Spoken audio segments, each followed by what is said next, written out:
Velveteen Rabbit by Margery. Here was once a velveteen rabbit, and in the beginning he was really splendid. He was fat and bunchy, as a rabbit should be. His coat was spotted brown and white.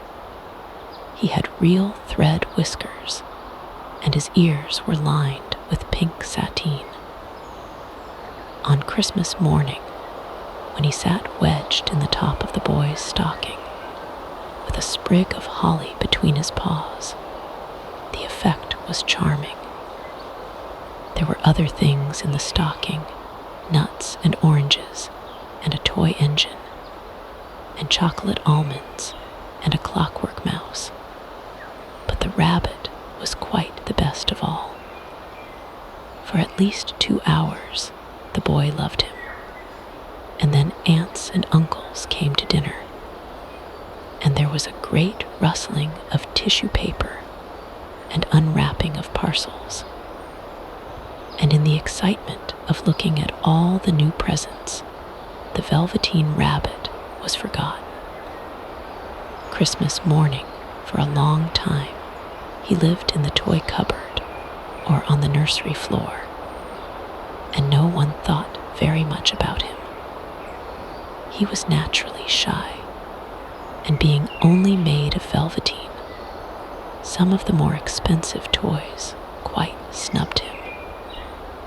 The mechanical toys were very superior and looked down upon everyone else.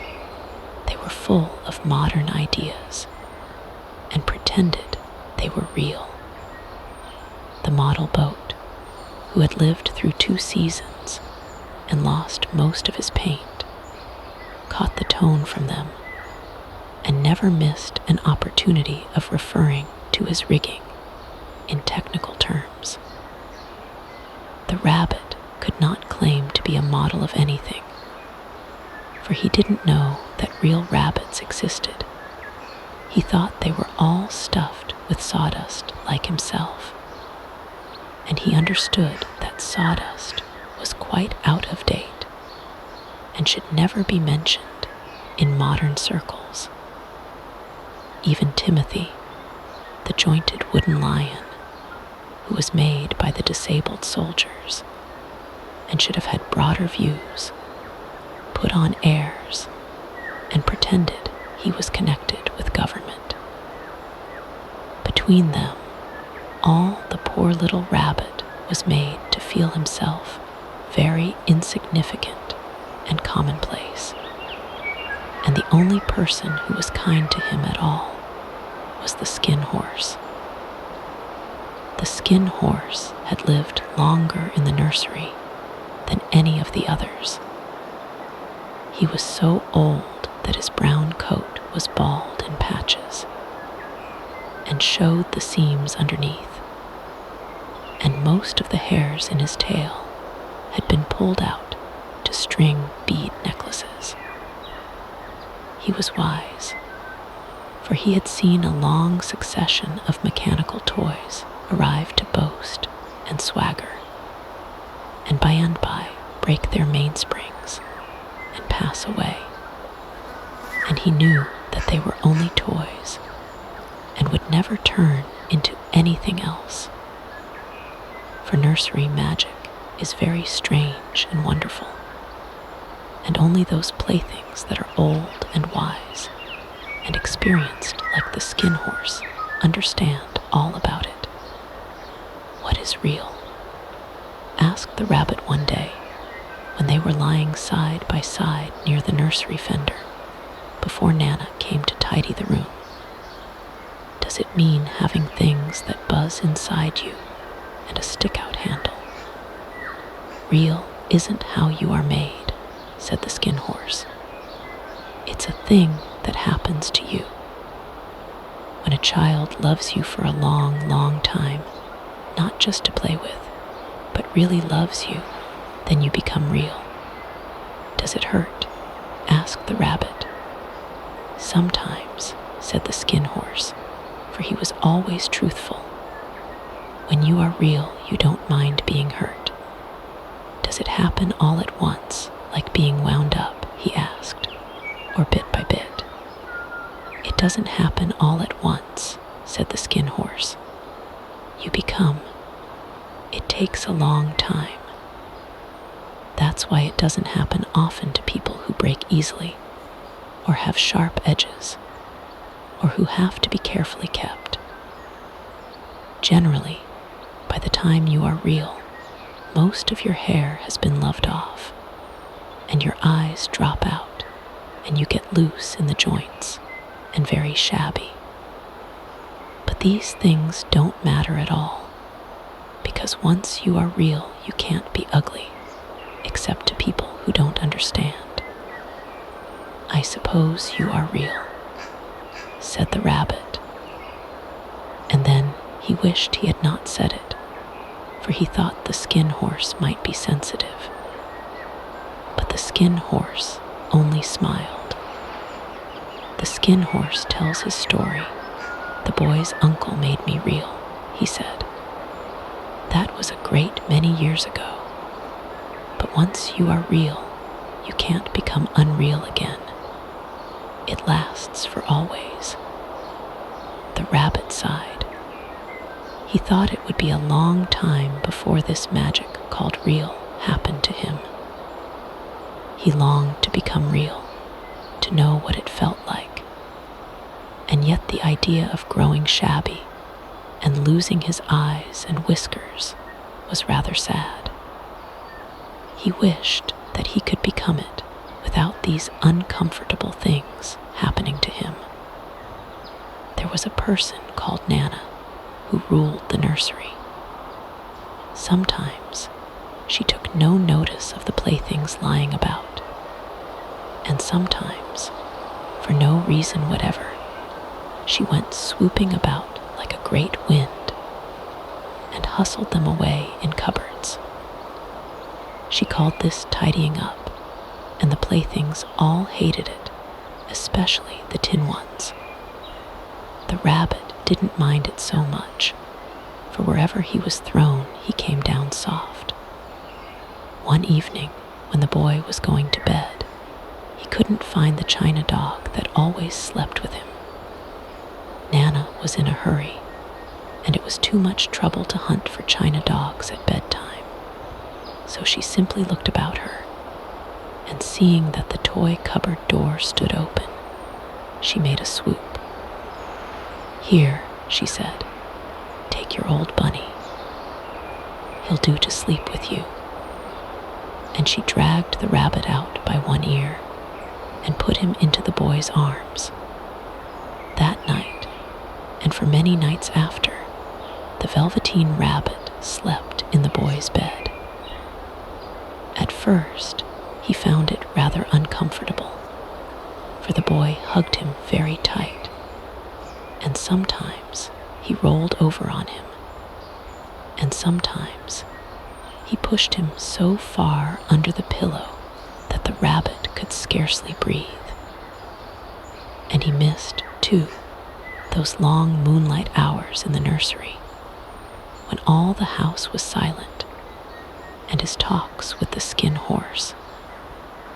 But very soon he grew to like it, for the boy used to talk to him, and made nice tunnels for him under the bedclothes that he said were like the burrows the real rabbits lived in.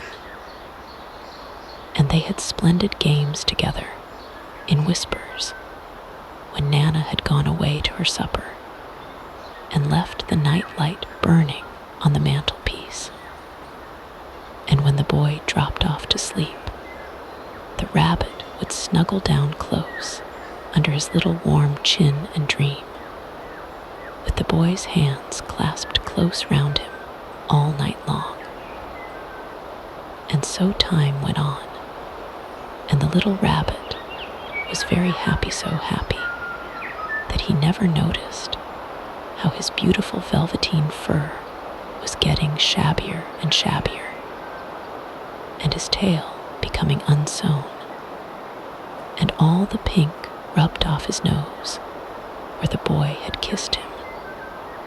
Spring came, and they had long days in the garden, for wherever the boy went, the rabbit went too.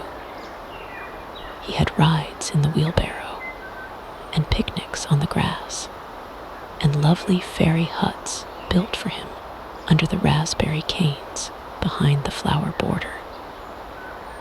And once, when the boy was called away suddenly to go out to tea, the rabbit was left out on the lawn until long after dusk, and Nana had to come and look for him with the candle because the boy couldn't go to sleep unless he was there.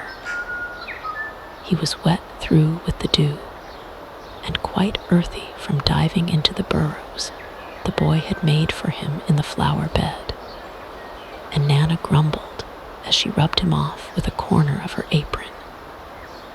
"Springtime, you must have your old bunny," she said. "Fancy all that fuss for a toy." The boy sat up in bed and stretched out his hands. "Give me my bunny," he said. "You mustn't say that. He isn't a toy. He's real." When the little rabbit heard that he was happy, for he knew that what the skin horse had said was true at last. The nursery magic had happened to him, and he was a toy no longer. He was real. The boy himself had said it. That night, he was almost too happy to sleep, and so much love stirred in his little sawdust heart that it almost burst. And into his boot-button eyes, that had long ago lost their polish, there came a look of wisdom and beauty, so that even Nana noticed it next morning when she picked him up and said, "I declare, if that old bunny hasn't got quite a knowing expression." That was a wonderful summer. Near the house where they lived there was a wood, and in the long June evenings, the boy liked to go there after tea to play. He took the Velveteen Rabbit with him, and before he wandered off to pick flowers or play at brigands among the trees, he always made the rabbit a little nest somewhere among the bracken, where he would be quite cozy, for he was a kind-hearted little boy, and he liked Bunny to be comfortable. One evening, while the rabbit was lying there alone, watching the ants that ran to and fro between his velvet paws in the grass, he saw two strange beings creep out of the tall bracken near him. They were rabbits like himself, but quite furry and brand new. They must have been very well made, for their seams didn't show at all, and they changed shape in a queer way when they moved. One minute they were long and thin, and the next minute fat and bunchy, instead of always staying the same like he did. Their feet padded softly on the ground, and they crept quite close to him, twitching their noses, while the rabbit stared hard to see which side the clockwork stuck out, for he knew that people who jump generally have something to wind them up. But he couldn't see it. They were evidently a new kind of rabbit altogether. Summer days they stared at him, and the little rabbit stared back, and all the time their noses twitched. "Why don't you get up and play with us?" one of them asked. "I don't feel like it," said the rabbit, for he didn't want to explain that he had no clockwork. "Oh," said the furry rabbit, "it's as easy as anything," and he gave a big hop sideways and stood on his hind legs. "I don't believe you can," he said. "I can," said the little rabbit. "I can jump higher than anything." He meant when the boy threw him, but of course he didn't want to say so. "Can you hop on your hind legs?" asked asked the furry rabbit. That was a dreadful question, for the Velveteen Rabbit had no hind legs at all. The back of him was made all in one piece, like a pincushion. He sat still in the bracken and hoped that the other rabbits wouldn't notice. "I don't want to," he said again, "but the wild rabbits have very sharp eyes." And this one stretched out his neck and looked. "He hasn't got any hind legs," he called out. "Fancy a rabbit without any hind legs." And he began to laugh. "I have," cried the little rabbit. "I have got hind legs. I am sitting on them." "Then stretch them out and show me like this," said the wild rabbit, and he began to whirl round and dance till the little rabbit got quite dizzy. "I don't like dancing," he said. "I'd rather sit still." But all the while he was longing to dance, for a funny new tickly feeling ran through him, and he felt he would give anything in the world to be able to jump about like these rabbits did. The strange rabbit stopped dancing and came quite close. He came so close this time that his long whiskers brushed the Velveteen Rabbit's ear, and then he wrinkled his nose suddenly and flattened his ears and jumped backwards. "He doesn't smell right," he exclaimed. "He isn't a rabbit at all. He isn't real." "I am real," said the little rabbit. "I am real," the boy said so. And he nearly began to cry. Just then there was a sound of footsteps, and the boy ran past near them, and with a stamp of feet and a flash of white tails, the two strange rabbits disappeared. "Come back and play with me," called the little rabbit. "Oh, do come back, I know I am real." But there was no answer, only the little ants ran to and fro, and the bracken swayed gently where the two strangers had passed. The Velveteen Rabbit was all alone. "Oh dear," he thought. "Why did they run away like that? Why couldn't they stop and talk to me?" For a long time he lay very still, watching the bracken and hoping that they would come back. But they never returned, and presently the sun sank lower, and the little white moths fluttered out, and the boy came and carried him home. Weeks passed, and the little rabbit grew very old and shabby, but the boy loved him just as much. He loved him so hard that he loved all his whiskers off, and the pink lining to his ears turned gray, and his brown spots faded. He even began to lose his shape, and he scarcely looked like a rabbit anymore, except to the boy. To him, he was always beautiful, and that was all that the little rabbit cared about. He didn't mind how he looked to other people, because the nursery magic had made him real, and when you are real, shabbiness doesn't matter. And then, one day, the boy was ill. His face grew very flushed, and he talked in his sleep, and his little body was so hot that it burned the rabbit when he held him close. Strange people came and went in the nursery, and a light burned all night, and through it all the little Velveteen Rabbit lay there, hidden from sight under the bedclothes, and he never stirred, for he was afraid that if they found him, someone might take him away, and he knew that the boy needed him. It was a long, weary time, for the boy was too ill to play, and the little rabbit found it rather dull, with nothing to do all day long. But he snuggled down patiently and looked forward to the time when the boy should be well again. and they would go out in the garden amongst the flowers and the butterflies and play splendid games in the raspberry thicket like they used to. All sorts of delightful things he planned, and while the boy lay half asleep, he crept up close to the pillow and whispered them in his ear. And presently the fever turned, and the boy got better.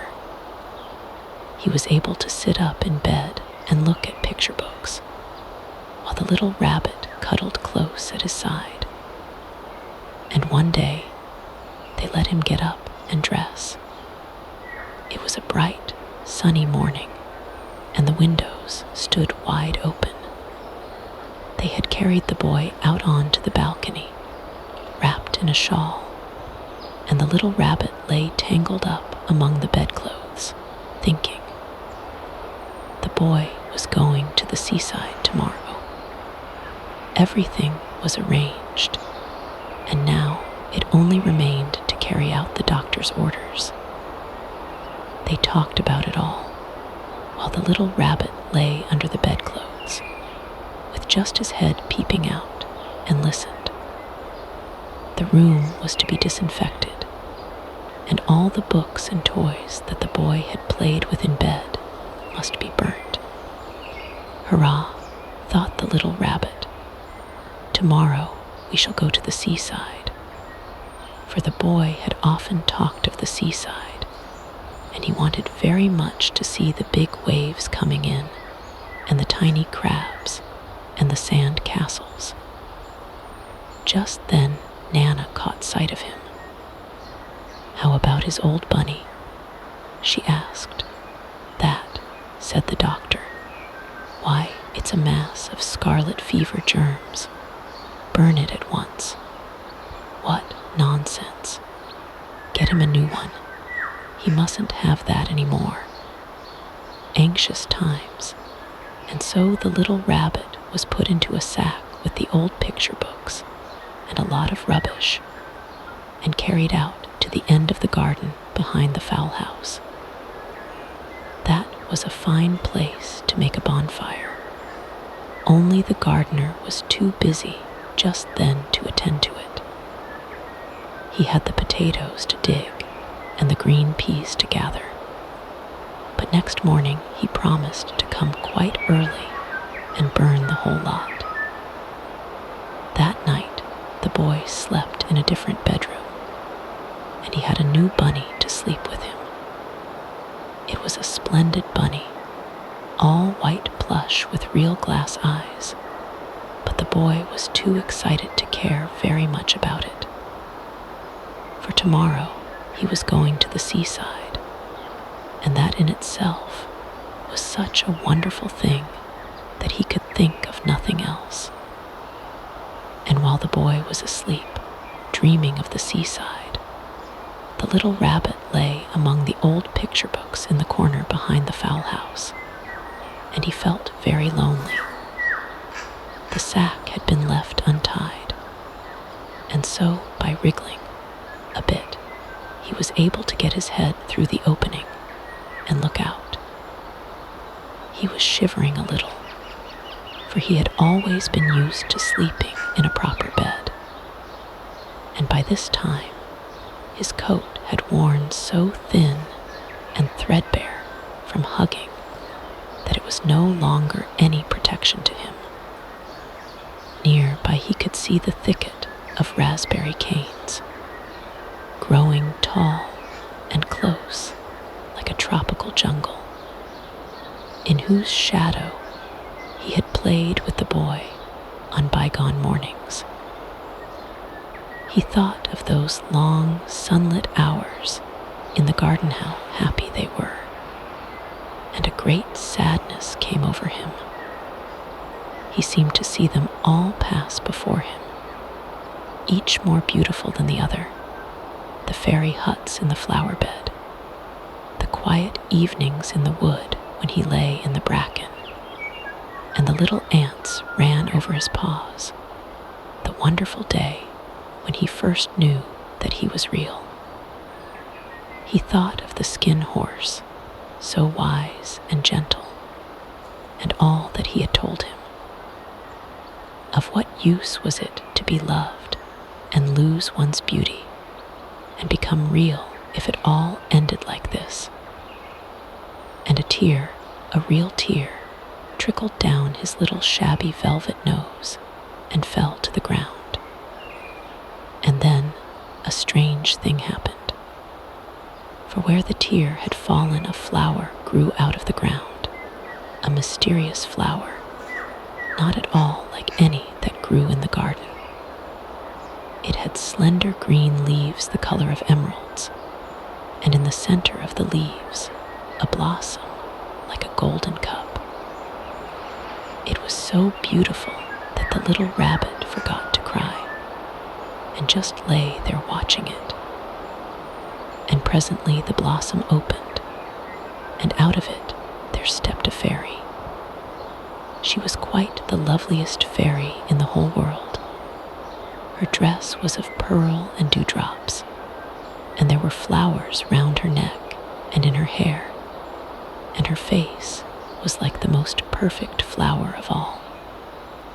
And she came close to the little rabbit and gathered him up in her arms and kissed him on his velveteen nose that was all damp from crying. "Little rabbit," she said, "don't you know who I am?" The rabbit looked up at her, and it seemed to him that he had seen her face before, but he couldn't think where. "I am the nursery magic fairy," she said. "I take care of all the playthings that the children have loved. When they are old and worn out, and the children don't need them anymore, then I come and take them away with me and turn them into real." "Wasn't I real before?" asked the little rabbit. "You were real to the boy," the fairy said, "because he loved you. Now you shall be real to everyone." The fairy flower, and she held the little rabbit close in her arms and flew with him into the wood. It was light now, for the moon had risen. All the forest was beautiful, and the fronds of the bracken shone like frosted silver. In the open glade between the tree trunks, the wild rabbits danced with their shadows on the velvet grass. But when they saw the fairy, they all stopped dancing and stood round in a ring to stare at her. "I've brought you a new playfellow," the fairy said. "You must be very kind to him and teach him all he needs to know in Rabbitland, for he is going to live with you forever and ever." And she kissed the little rabbit again and put him down on the grass. "Run and play, little rabbit," she said, but the little rabbit sat quite still for a moment and never moved. For when he saw all the wild rabbits dancing around him, he suddenly remembered about his hind legs, and he didn't want them to see that he was made all in one piece. He did not know that when the fairy kissed him that last time, she had changed him altogether. And he might have sat there a long time, too shy to move, if just then something hadn't tickled his nose. And before he thought what he was doing, he lifted his hind toe to scratch it. And he found that he actually had hind legs. Instead of dingy velveteen, he had brown fur, soft and shiny. His ears twitched by themselves, and his whiskers were so long that they brushed the grass. He gave one leap, and the joy of using those hind legs was so great that he went springing about the turf on them, jumping sideways and whirling round as the others did. And he grew so excited that when at last he did stop to look for the fairy, she had gone. He was a real rabbit at last, at home with the other rabbits. At last. At last.